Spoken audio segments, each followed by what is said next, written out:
Body checkup ಮಾಡಿ ಕಳಿಸ್ಬಿಡೋಣ sir, ಹೆಂಗೂ ಬಂದಿದ್ದಾರೆ, ಮನೇಲಿ ಯಾರೂ ಗಂಡು ಮಕ್ಕಳಿಲ್ಲ ಅಂತ ಹೇಳಿದೆ. ಬೇಡ ಮೇಡಮ್, ಏನಕ್ಕೆ, ಬೆಳಗ್ಗೆ 6 ಗಂಟೆಗೆ ಆಪ್ರೇಷನ್ ಅಂದರು. ಇಲ್ಲ ಸರ್, ಒಂದು ಸಲ ಫುಲ್ ಬಾಡಿ ಚೆಕಪ್ ಮಾಡೋಣ ಅಂದೆ.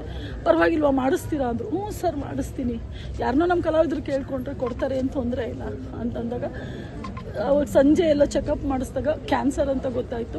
ಅದಾದಮೇಲೆ ನಿಮ್ಮೆಲ್ಲ ಮಾಧ್ಯಮಕ್ಕೆ ಕರೆದು ನಾನು ವಿಷಯ ತಿಳಿಸ್ತೆ ನಿಮಗೆ. ಹೀಗೆ ಜೊತೆಲೇ ಇದ್ವಿ, ಓಡಾಡಿಕೊಂಡು ನೋಡ್ತಾ ಇದ್ದೆ.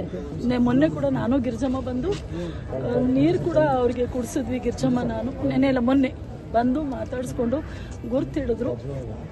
ಇವತ್ತು ಬೆಳಗ್ಗೆ ಇಲ್ಲ ಅಂತ ಗೊತ್ತಾದ ತಕ್ಷಣ ಮಾಧ್ಯಮದ ಗ್ರೂಪಲ್ಲಿ ನಾನು ಹಾಕಿದ ತಕ್ಷಣ ಅವ್ರ ಆತ್ಮಕ್ಕೆ ಶಾಂತಿ ಸಿಗಲಿ. ಹಿರಿಯ ಕಲಾವಿದರಾದ, ಕನ್ನಡ ಚಿತ್ರರಂಗದ ಹಿರಿಯ ಕಲಾವಿದರಾದ ಉಮೇಶ್ ಅಂಕಲ್ ಇವತ್ತು ನಮ್ಮನ್ನು ದೈಹಿಕವಾಗಿ ಬಿಟ್ಟು ಹೋಗಿರೋದು ನಮಗೆಲ್ರಿಗೂ ಅತ್ಯಂತ ದುಃಖಕರವಾದ ಒಂದು ಸಂಗತಿ. ಆದರೂ ಕೂಡ ಅವರು ಪೂರ್ಣ ಆಯುಷ್ಯನ್ನು ಕಳೆದಿದ್ದಾರೆ. ಕೊನೆ ಗಳಿಗೆಯಲ್ಲಷ್ಟೇ ಅವರು ಆಸ್ಪತ್ರೆಯನ್ನು ನೋಡಿದ್ದಾರೆ.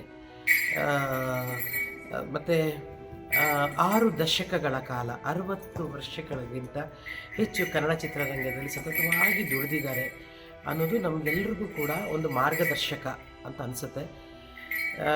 ಯಾಕೆಂತಂದರೆ ಭಗವಂತ ಅವರಿಗೆ ಹೆಚ್ಚು ಆರೋಗ್ಯದ ಅನಾನುಕೂಲಗಳನ್ನು ಕೊಡಲಿಲ್ಲ. ಕೊನೆಗಳಿಗೆಲ್ಲಷ್ಟೇ ನೋಡಿದ್ರು, ಸದ್ಯ ಅವರು ಅದರಲ್ಲಿ ಬಾಧೆ ಪಡಲಿಲ್ಲ ಅನ್ನೋದು.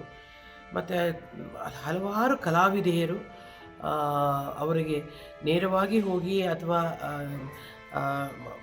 ನೇರವಾಗಿ ಹೋಗದೇ ಇದ್ದರೂ ಕೂಡ ಅವರಿಗೆ ಸಹಾಯ ಮಾಡಿದ್ದು ಆಸ್ಪತ್ರೆಯಲ್ಲಿದ್ದಾಗ ನಿಜವಾಗ್ಲಿಯೂ ಕೂಡ ಅವರಿಗೆಲ್ರಿಗೂ ಧನ್ಯವಾದಗಳನ್ನು ಹೇಳ್ತೇನೆ ಒಬ್ಬ ಕಲಾವಿದೆಯಾಗಿ.